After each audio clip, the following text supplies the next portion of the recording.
MTA International, reaching the corners of the earth.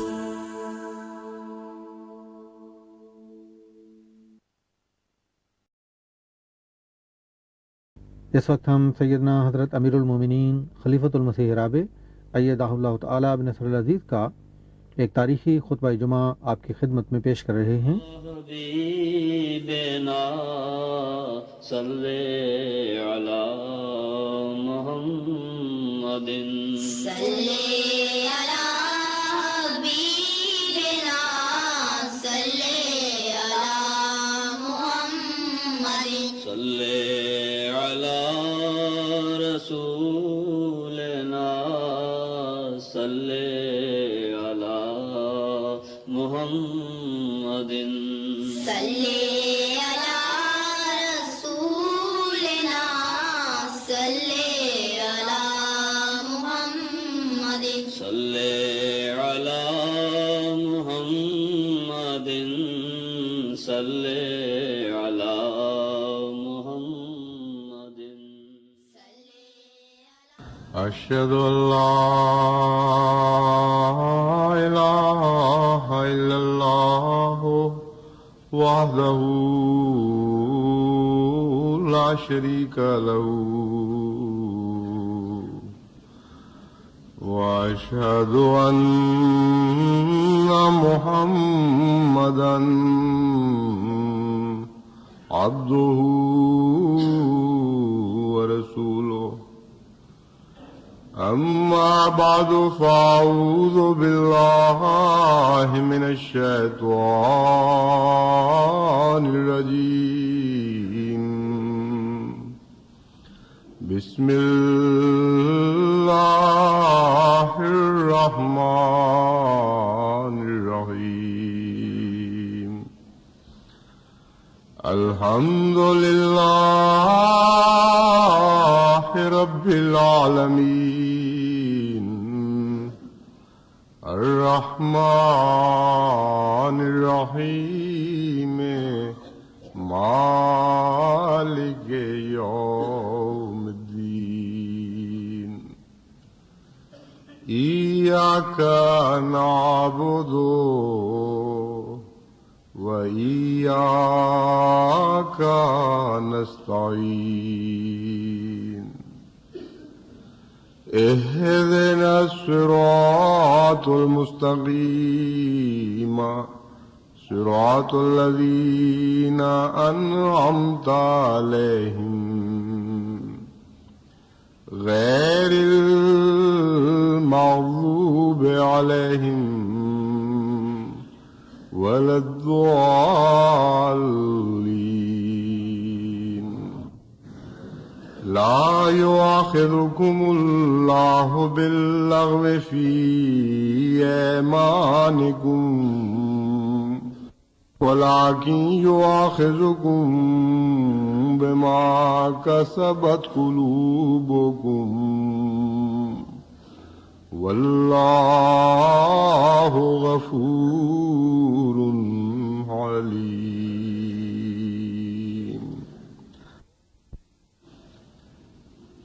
قول معروف ومغفرة خير من صدقة يتبعها أذى واللہ غنی حلیم۔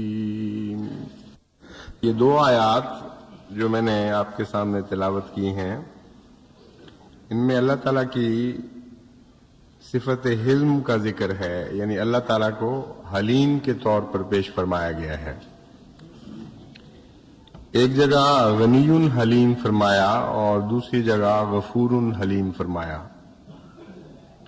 اور مضمون کی مطابقت کے ساتھ جہاں غنی حلیم فرمایا ہے وہاں غنا کا ہی تعلق حلم سے ثابت ہوتا ہے، اور جہاں غفور حلیم فرمایا وہاں بخشش کا تعلق حلم سے ثابت ہوتا ہے۔ اسی طرح بہت سی اور آیات میں حلیم کا تعلق بعض دوسری صفات کے ساتھ جوڑ کر بیان فرمایا ہے، جس سے معلوم یہ ہوتا ہے کہ مختلف صفات ہر موقع کے لحاظ سے بعض دفعہ اکیلی کافی نہیں ہوتی، ان کا جوڑ ہے ایک جو موقع اور محل کے مطابق بدلتا رہتا ہے. اور بعض دفعہ صفت اللہ تعالیٰ کی ایک صفت جلوہ دکھاتی ہے، بعض دفعہ دو صفات مل کر جلوہ دکھاتی ہیں، بعض دفعہ تین صفات مل کر جلوہ دکھاتی ہیں، اور موقع اور محل کی مناسبت سے وہ صفات کا آپس میں جوڑ تبدیل بھی ہوتا رہتا ہے. بندہ بھی اپنے خدا سے ہی رنگ سیکھتا ہے، جیسا کہ میر درد نے کہا دل بھی تیرے ہی ڈھنگ سیکھا ہے.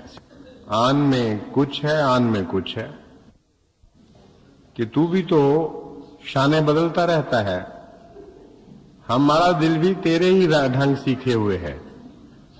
آن میں کچھ ہے، آن میں کچھ ہے، کل یومن ہوا فی شان کی تفسیر بیان کی انہوں نے. تو بندہ جو صفات باری تعالیٰ سے فائدہ اٹھانا چاہتا ہے اس کا کام یہ ہے کہ صفات پر غور کرے اور ان کی تبدیلیوں پر غور کرے اور ان کے جوڑوں پر غور کرے، اور ہر حال کے مطابق خدا تعالیٰ کی ان صفات میں رنگین ہو جائے جو اس حال سے مناسبت اور مطابقت رکھتی ہیں.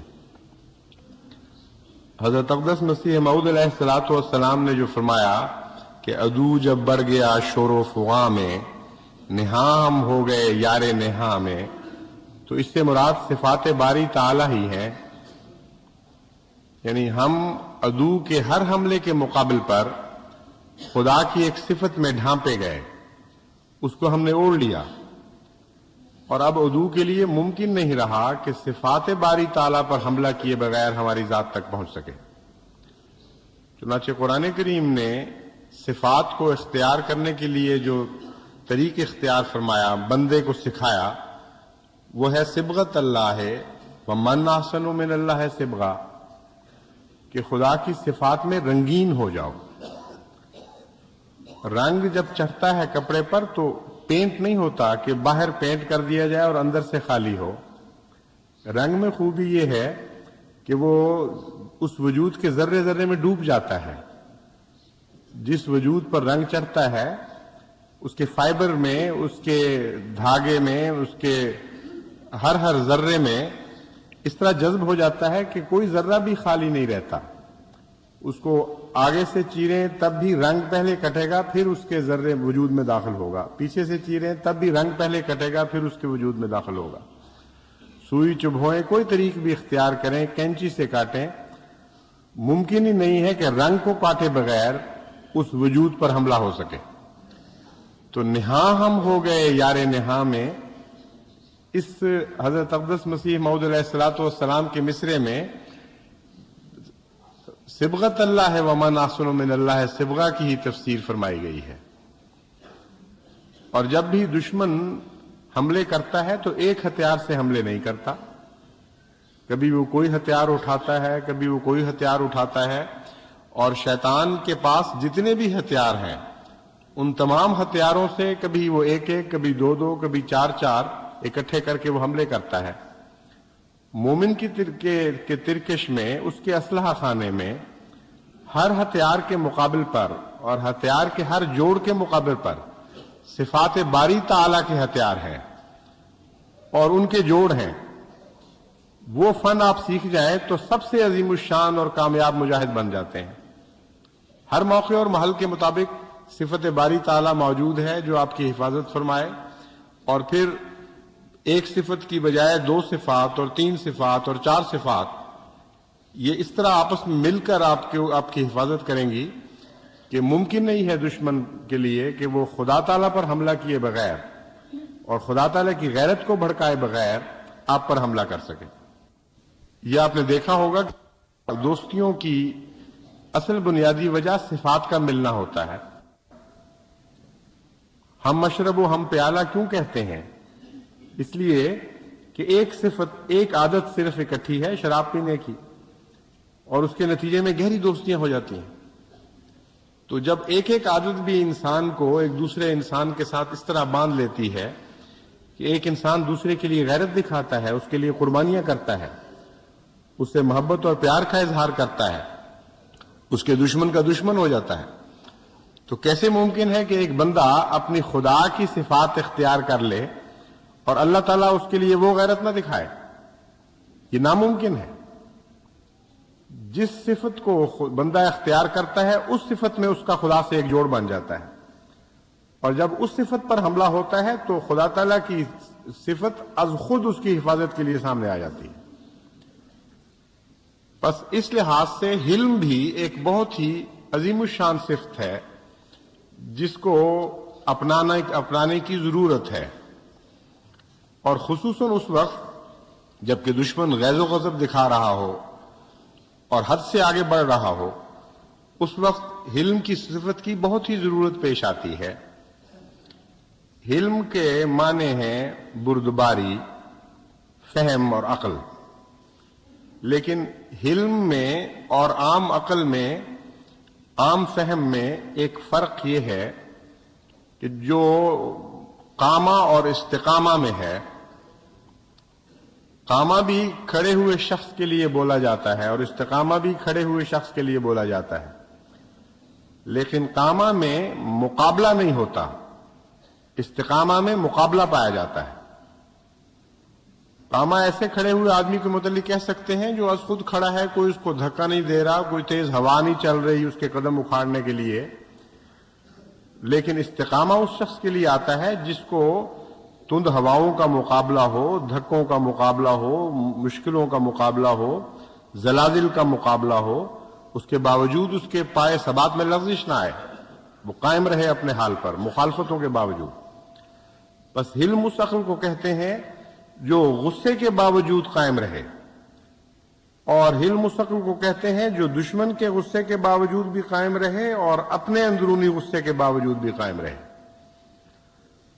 بس اللہ تعالیٰ حلیم ہے ان معنوں میں کہ جب خدا کے دشمن یا خدا کے بندوں کے دشمن غصہ دلاتے ہیں تو اس وقت بھی اللہ تعالیٰ بردبار ہوتا ہے اور اپنے حلم کو قائم رکھتا ہے، اور حلم کے نتیجے میں پھر مغفرت پیدا ہوتی ہے۔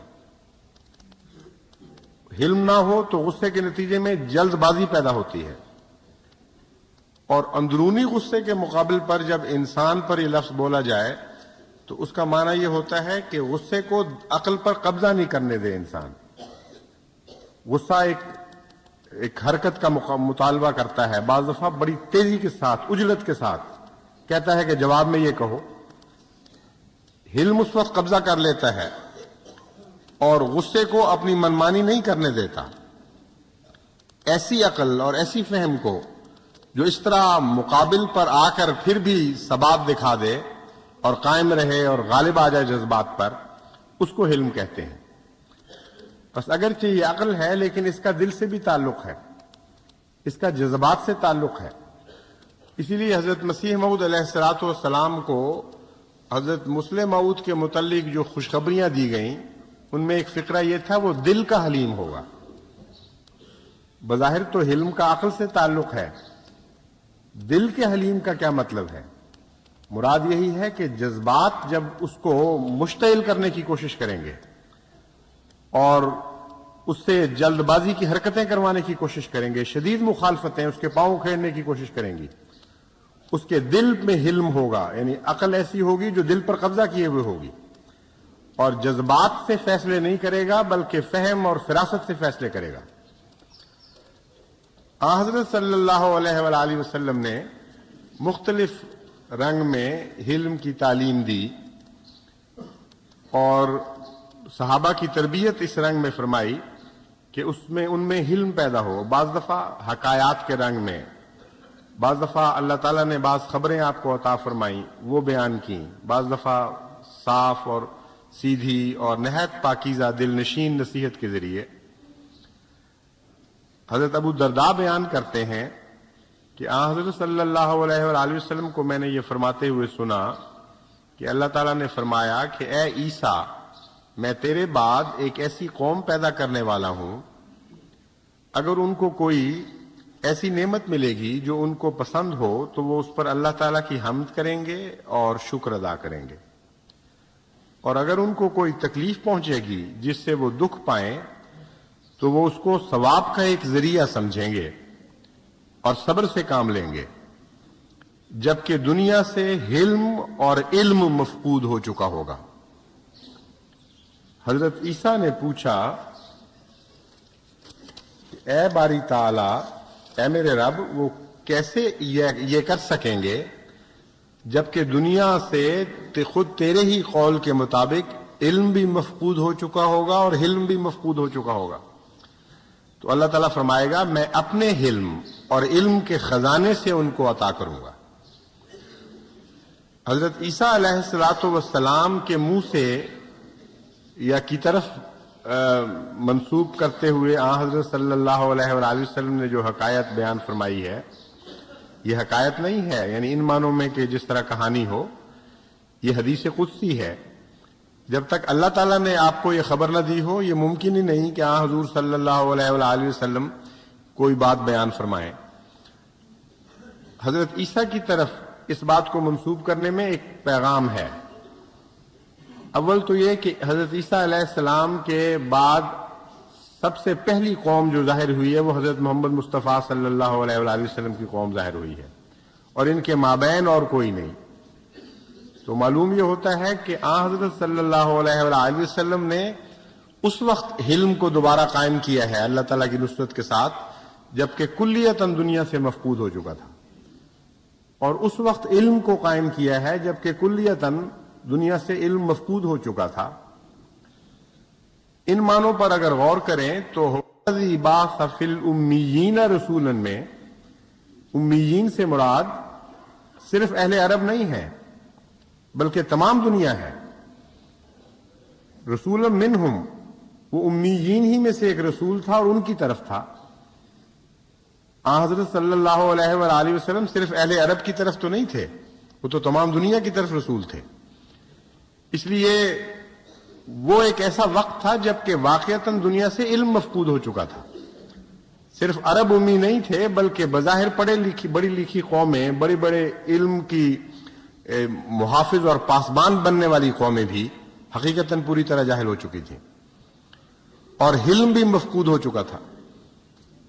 عرب کی تاریخ پڑھیں یا دوسری قوموں کی اس زمانے میں تاریخ پڑھیں، علم تو یوں معلوم ہوتا ہے کہ انقاہ ہے، کوئی ایسا وجود ہے جو اس دنیا میں پایا ہی نہیں جاتا۔ دوسری صفات بعض اچھی موجود تھی، مثلا سخاوت تھی، مثلا انکساری بھی تھی، عفو بھی تھا، بڑے اچھے اس کی بڑی اچھی مثالیں ملتی ہیں، لیکن علم قریباً مفقود نظر آتا ہے، اور علم یعنی روحانی علم وہ بھی کلیتاً مفقود نظر آتا ہے۔ تو ایک تو حضرت عیسیٰ علیہ السلام سے خدا تعالیٰ کا یہ مکالمہ بتاتا ہے کہ حضرت صلی اللہ علیہ وآلہ وسلم ان ایسی دو صفات کو دوبارہ قائم کرنے کے لیے تشریف لائے جن کا پہلے کوئی وجود ہی باقی نہیں رہا تھا، اور حضرت عیسیٰ اور حضرت صلی اللہ علیہ وآلہ وسلم کے زمانے میں اتنی بڑی تباہی آئی ہے دنیا پر کہ علم اور حلم دونوں اٹھ چکے تھے، اور محض خدا نے اپنے فضل سے عطا کیا۔ انسان کی طاقت نہیں تھی کہ اس وقت ان دو صفات کو دوبارہ دنیا میں جاری کر سکے۔ دوسرا، حضرت عیسیٰ کی طرف جب بات منسوب ہوتی ہے اور آپ کے بعد کہا جائے تو اس سے مراد دوسرا عیسوی دور بھی ہے، یعنی مسیح کا ایک اول دور بھی اور مسیح کا ثانوی دور بھی۔ موسیٰ صاحب شریعت نبی تھے اور امت کے اول تھے۔ ان معنوں میں حضرت موسیٰ کی حضور صلی اللہ علیہ وآلہ وسلم کے ساتھ ایک مماثلت پائی جاتی ہے، اور عیسیٰ کی اس مسیح سے مماثلت ہے جس کے متعلق حضور نے فرمایا کہ اللہ نے خبر دی ہے کہ وہ ضرور آئے گا۔ بس خاص طور پر جماعت احمدیہ سے بھی اس کا تعلق ہے، اور جماعت احمدیہ کو ان دو امور میں ترقی کی خوشخبری بھی دی گئی ہے اور ان کی طرف توجہ کرنے کی تلقین بھی کی گئی ہے کہ اللہ تعالیٰ کی صفت علیمی یعنی اس کے علیم ہونے سے حصہ پاؤ اور اس کے حلیم ہونے سے حصہ پاؤ۔ یہ دو صفات اگر تم مضبوطی سے پکڑ لو گے تو تمہارے لیے یہ عظیم الشان کام دکھائیں گی۔ بس میں سمجھتا ہوں کہ اس میں جماعت احمدیہ کے لیے خوشخبری بھی بہت ہے اور توجہ بھی دلائی گئی ہے۔ علم کی طرف تو جو رو چلی ہے اس وقت جماعت احمدیہ میں، اللہ تعالیٰ حضرت خلیفۃ المسیح الثالث کو غریق رحمت فرمائے، آپ نے غیر معمولی توجہ دی جماعت کے علمی معیار کو بڑھانے کی طرف، اور ایک رو چلا دی، ایک جوش اور ولولہ پیدا ہو گیا۔ اس کثرت کے ساتھ تمام دنیا سے علم کو بڑھانے کی دعاؤں کے لیے خط آتے ہیں کہ دنیا میں کسی قوم میں کبھی بھی کسی نسل میں بھی اس کثرت سے ایسے بچے نہیں پیدا ہوئے جو اپنے علم کو بڑھانے کے لیے اس طرح خدا سے دعائیں کرتے ہوں اور دعائیں منگوانے کے لیے خط لکھتے ہوں۔ ایک ہی قوم ہے اس وقت دنیا میں، جماعت احمدیہ، کوئی مثال ہی نہیں اس کی، نہ یورپ میں، نہ امریکہ میں، نہ چین میں، نہ جاپان میں، نہ روس میں، کہیں بھی اس طرح آپ کو طالب علم نہیں ملیں گے جو اپنے زور پر اپنی قوت سے علم حاصل کرنے کو کافی نہ سمجھتے ہوں اور محتاج سمجھیں اپنے آپ کو ہر لحظہ دعاؤں کا اور اللہ تعالیٰ کے فضل کا۔ بس اس حدیث میں جو خبر دی گئی ہے وہ یہی ہے کہ خدا اپنی طرف سے ان کو علم عطا فرمائے گا اور اپنی طرف سے حلم عطا فرمائے گا، جس کا مطلب یہ ہے کہ علم اور حلم دونوں کے لیے ہمیں دعاؤں کی طرف توجہ کرنی چاہیے، اور اللہ تعالیٰ کے فضل سے علم کی طرف تو جماعت توجہ کر رہی ہے پہلے ہی، اور بکثرت علم کے لیے دعاؤں کے خطوط آتے ہیں، لیکن حلم والا پہلو ابھی نظر سے اوجھل ہے، اور حلم کی بہت زیادہ ضرورت ہے، کیونکہ سچا علم حلم کے بغیر حاصل نہیں ہو سکتا، اس کا بڑا گہرا تعلق ہے۔ مگر بہرحال اس وقت میں آپ کے سامنے جو حلم کا خاص پہلو رکھنا چاہتا ہوں وہ ہے غصے کے وقت اپنی ذہنی حالت کو متوازن رکھنا اور مشتعل ہو کر عقل کو نہ کھونا۔ ایسی حالت میں صاحب عقل اور صاحب فہم رہنا، جبکہ عام انسان اس وقت عقل اور فہم دونوں کو کھو دیتے ہیں اور مغلوب الغضب ہو کر پھر وہ فیصلے کرتے ہیں اور حرکتیں کرتے ہیں۔ حضرت صلی اللہ علیہ وآلہ وسلم کے متعلق حضرت ابو ہریرہ کی روایت ہے کہ ایک دفعہ رسول اکرم صلی اللہ علیہ وآلہ وسلم کی خدمت میں ایک شخص نے آ کر عرض کی کہ یا رسول اللہ، میرے کچھ رشتہ دار ہیں، میں ان کے ساتھ ملتا ہوں، وہ کاٹتے ہیں، یعنی میں تعلق جوڑتا ہوں اور وہ تعلق توڑتے ہیں، میں بھلائی کرتا ہوں اور وہ مقابل پر بدی کرتے ہیں، وہ جہالت کرتے ہیں میرے سے، یعنی ایسی جاہلانہ غصے سے مغلوب ہو کر حرکتیں کرتے ہیں کہ ان میں کوئی عقل کی بات نہیں ہوتی۔ جہالت اور غصے کی حرکت یہ حلم کے بالکل متقابل صفات ہیں، تو میں حلم سے کام لیتا ہوں۔ حضرت صلی اللہ علیہ وآلہ وسلم نے یہ سن کر فرمایا کہ اگر واقعی ایسا ہے جیسا کہ تو کہہ رہا ہے تو ان کے منہ میں گرم راکھ بھر رہا ہے، یعنی خاک ڈال رہا ہے ان کے منہ میں، اس سے اچھا جواب تو نہیں دے سکتا جو تو دے رہا ہے، اور جب تک تو اس حالت پر قائم رہے گا اللہ تعالیٰ کی مدد ہمیشہ تیرے ساتھ رہے گی۔ بس علم کا اور فائدہ جو دنیاوی طور پر خود بخود پہنچتا ہے وہ تو ہے، یہ ایک حیرت انگیز اور عظیم الشان فائدہ ہے کہ علم کے نتیجے میں بندہ کوئی نقصان اٹھا ہی نہیں سکتا۔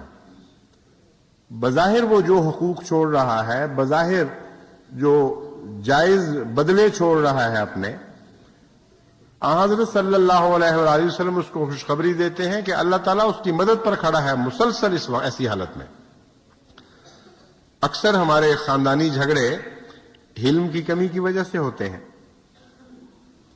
یعنی حلم کا مطلب یہ ہے کہ غصے کی جائز وجہ ہو اور پھر برداشت کرے انسان، پھر جلد بازی میں کوئی ایسی حرکت نہ کر بیٹھے جس سے تکلیف آگے بڑھے۔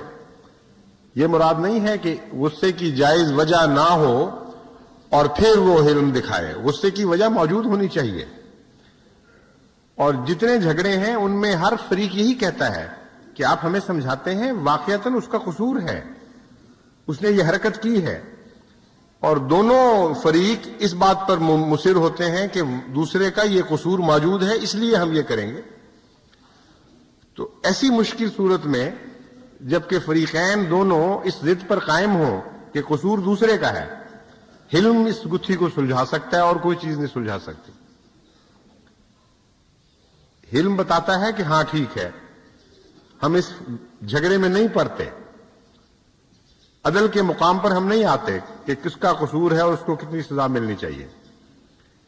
ہم تمہیں یہ کہتے ہیں کہ دوسرے کا قصور ہو پھر تم برداشت کرو، پھر حوصلہ دکھاؤ، اس کو حلم کہتے ہیں.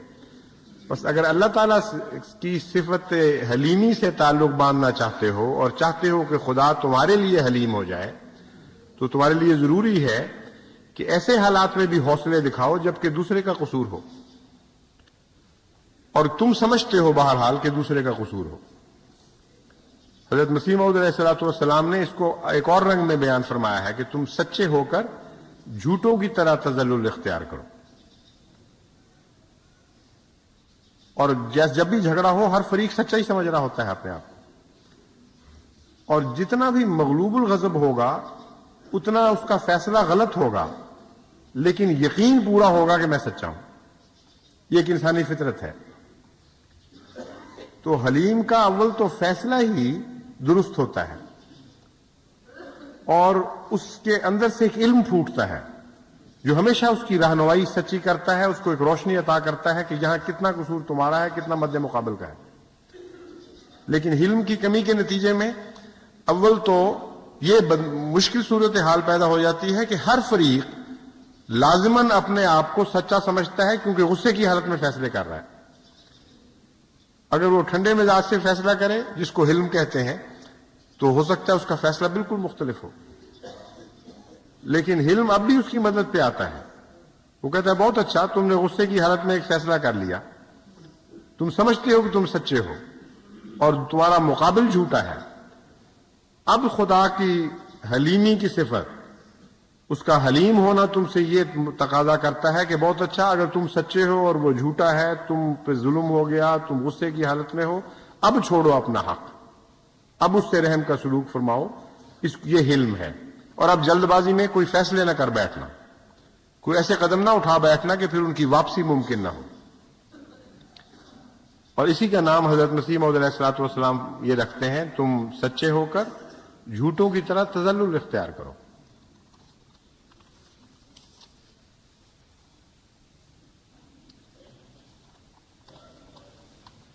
حضرت صلی اللہ علیہ وآلہ وسلم نے ایک موقع پر فرمایا، اور یہ حضرت معاذ بن انس کی روایت ہے، کہ جو شخص باوجود قدرت کے غصہ کو ضبط کرے گا، اللہ تعالیٰ اس کو قیامت کے دن سب کے سامنے بلا کر انعام خاص کا مستحق ٹھہرائے گا. یعنی صرف غصہ دو طرح کے نتائج پیدا کرتا ہے. ایک غصے کی حالت تو یہ ہو جاتی ہے کہ پھر انسان کہتا ہے جو بھی ہو میں کر گزروں گا. کمزور ہو تب بھی وہ مٹ جانے کا فیصلہ کر لیتا ہے اور مضبوط ظالم پر بھی ہاتھ ڈال بیٹھتا ہے. اور ایک غصے کی حالت ایسی ہوتی ہے کہ جس کو غصہ دلایا جائے وہ طاقتور بھی ہو یا بدلے کی طاقت رکھتا ہو، ویسے طاقتور ہو یا نہ ہو، کم سے کم اس وقت کسی پہلو سے بدلے کی طاقت رکھتا ہو. مثلا ایک کمزور آدمی کو ایک طاقتور آدمی گالی دے دے تو اتنی طاقت تو اس میں باہر آ رہا ہے بیچارے میں کہ وہ گالی آگے سے دے دے اور زیادہ موٹی گالی دے دے. پھر اس کو مار پڑے جتنی چاہے پڑ جائے، اس کا دل اس گالی سے بعض دفعہ اتنا ٹھنڈا ہو جاتا ہے کہ وہ مارنے والا مارنے کے طاقتور ہونے کے باوجود بھی اتنا غصہ نہیں اپنا نکال سکتا جتنا وہ کمزور زیادہ سخت زیادہ موقع کی لگتی ہوئی گالی دے دے اس کو. تو کمزوری غصہ جو ہے بعض دفعہ کمزوروں کو بھی ایسی بات پر آمادہ کر دیتا ہے کہ کمزوری کے باوجود وہ بدلہ لے لیتے ہیں. اسی قسم کا ایک لطیفہ بھی آتا ہے کہ ایک بہت مضبوط موٹا تازہ پہلوان اکھاڑے سے آ رہا تھا، چپڑا ہوا سارا جسم تیل سے اور ٹنڈ کروائی ہوئی چمکتی ہوئی، سر منڈایا ہوا اور اوپر تیل ملا ہوا. تو ایک کمزور سا بیچارہ آدمی دبلا پتلا جا رہا تھا، وہ اس نے پیچھے سے اچھل کر اس کے سر پہ ٹھونگا مار دیا. اس نے جو مڑ کے دیکھا تو اس کو اور بھی غصہ آیا کہ کوئی مقابل کا ہوتا تو اور بات تھی، اس کو جرت. اس نے اس کو لٹا کر مارنا شروع کیا. تو اس نے آگے سے جواب دیا کہ پہلوان جی جنہ مرضی کٹ لاؤ جو منو ٹھونگے دا سواد آ گیا وہ تانوں نہیں آ سکتا. مار لو جتنا مارنا ہے. تو جو مزہ آیا نا اس ٹھونگے کا وہ اور ہی مزہ ہے. تو کمزور بھی بعض دفعہ غصے پہ ضبط نہ کرے تو ایسی بات کہہ دیتا ہے کہ جو مزہ اس کو آ جاتا ہے وہ دوسرے کو آ ہی نہیں سکتا پھر. تو حلیم وہ ہوتا ہے کہ ہر حالت میں ضبط کرتا ہے. اس کو مزے لینے کے مواقع ہوتے ہیں لیکن وہ رک جاتا ہے. اس فراست کو، اس عقل کو حلم کہا جاتا ہے. موقع ہو اور پھر انسان باز آ جائے اور اس کی عقل قائم رہے اور غصے سے مغلوب نہ ہو جائے. حضرت صلی اللہ علیہ وآلہ وسلم اس کو ایک خوشخبری دے رہے ہیں. فرماتے ہیں تمہارے لیے یہ خوشخبری ہے کہ قیامت کے دن سر میدان خدا تمہیں بلائے گا اور بطور خاص تمہیں انعام عطا فرمائے گا. کیونکہ یہ صفت ایک غیر معمولی صفت ہے، اس لیے انعام بھی غیر معمولی ہونا چاہیے. ہر انسان میں یہ صفت نہیں پائی جاتی. بڑا عزم چاہیے اس بات کے لیے کہ انسان حلیم ہو. تبھی بہت کم لوگوں کے لیے لفظ حلیم استعمال ہوا ہے. انبیاء میں بڑی بڑی صفات ہوتی ہیں لیکن غیر معمولی طور پر جو لفظ حلیم استعمال ہوا ہے وہ حضرت ابراہیم علیہ السلام کے لیے استعمال ہوا ہے. اور اللہ تعالیٰ نے بڑی خوشخبری دی حضرت مسیح موعود علیہ السلام کو جب یہ فرمایا کہ تجھے ایک بیٹا دیا جائے گا وہ دل کا حلیم ہوگا. یعنی ایسے وقت میں ہم تمہیں ایک ایسا وجود بخش رہے ہیں جبکہ حلم مفقود ہو چکا ہے لیکن وہ صاحب حلم آنے والا ہے. تو حضرت رسول اکرم صلی اللہ علیہ وآلہ وسلم تو یہ توقع رکھ رہے ہیں آپ سے کہ جس طرح عیسیٰ سے خدا نے کہا تھا کہ تیرے بعد ایک اور قوم آنے والی ہے، ایک اور قسم کے مسیحی پیدا ہونے والے ہیں جو محمد مصطفیٰ کے غلام ہوں گے اور ان سے ہنر سیکھیں گے، ان سے آداب حاصل کریں گے. وہ قوم ایسی ہوگی کہ جب حلم دنیا سے مفقود ہو چکا ہوگا تو اس وقت وہ صاحب حلم ہوں گے. پس حضرت صلی اللہ علیہ وآلہ وسلم کی اس پیشگوئی کا آپ بھی مورد ہیں. اور امر واقعہ یہ ہے کہ اس وقت حلم مفقود ہو چکا ہے دنیا سے. جماعت احمدیہ نے اس صفت کا جھنڈا پھر اٹھانا ہے اور دنیا میں دوبارہ اس کو قائم کرنا ہے. لیکن خیرات گھروں سے شروع ہوتی ہے. پہلے اپنے گھروں میں تو حلیم بن جائیں. جو اپنی عورت کے مقابل پر حلیم نہیں ہے، جو کمزور بچوں کے مقابل پر حلیم نہیں ہے، جو مغضوب الغضب ہو کر ان پر ہاتھ اٹھاتا ہے اور زیادتیاں کرتا ہے اور ظلم اور سفاکی سے کام لیتا ہے، وہ اپنے دشمن کے مقابل پر کیسے حلیم ہوگا؟ بظاہر وہ یہ کہہ سکتا ہے کہ مجھے فلاں نے گالیاں دی، فلاں مولوی صاحب نے اس قدر بد کلامی کی اور دیکھو میں حوصلے میں رہا. لیکن اللہ تعالیٰ اور اس کے فرشتے اسے جھٹلائیں گے کہ تو اس لیے حوصلے میں رہا کہ تو کمزور تھا، اس لیے کہ تیرا بس نہیں چل رہا تھا. جب میرے کمزور بندے تیرے سپورٹ کیے گئے تھے، جن پر تیرا بس چلتا تھا، اس وقت تو نے کبھی حلم نہیں دکھایا. بس تو نے میری صفت حلم سے تعلق توڑ ڈالا ہے، تیرا میں اس سے کوئی تعلق نہیں ہے اس پہلو سے. اس لیے گھروں میں پہلے حلیم بنیے، ان کمزوروں کے اوپر حلیم بنیے جو آپ کے سپرد کیے گئے ہیں. تب اللہ تعالیٰ کی صفت حلیمی آپ کو ڈھانپ لے گی اور طاقتور کے غضب کی راہ میں حائل ہو جایا کرے گی. توفیق نہیں دے گی کسی طاقتور کو کہ اس کا غصہ آپ پر ٹوٹ پڑے، کیونکہ آپ نے خدا کی خاطر اپنے غصے کو روکا تھا اور اپنی فہم کو قائم رکھا تھا. اللہ تعالیٰ ہمیں اس کی توفیق عطا فرمائے.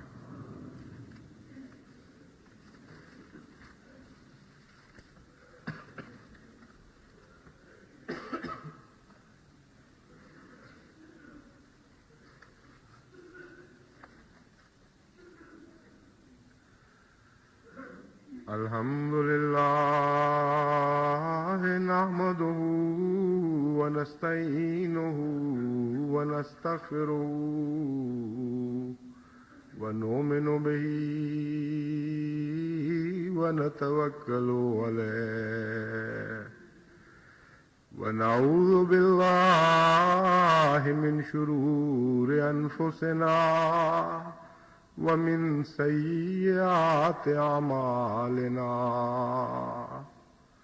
من يهده الله فلا مضل له ومن يضلله فلا هادي له ونشهد أن لا إله إلا الله وحده لا شريك له ونشهد أن محمدا عبده ورسوله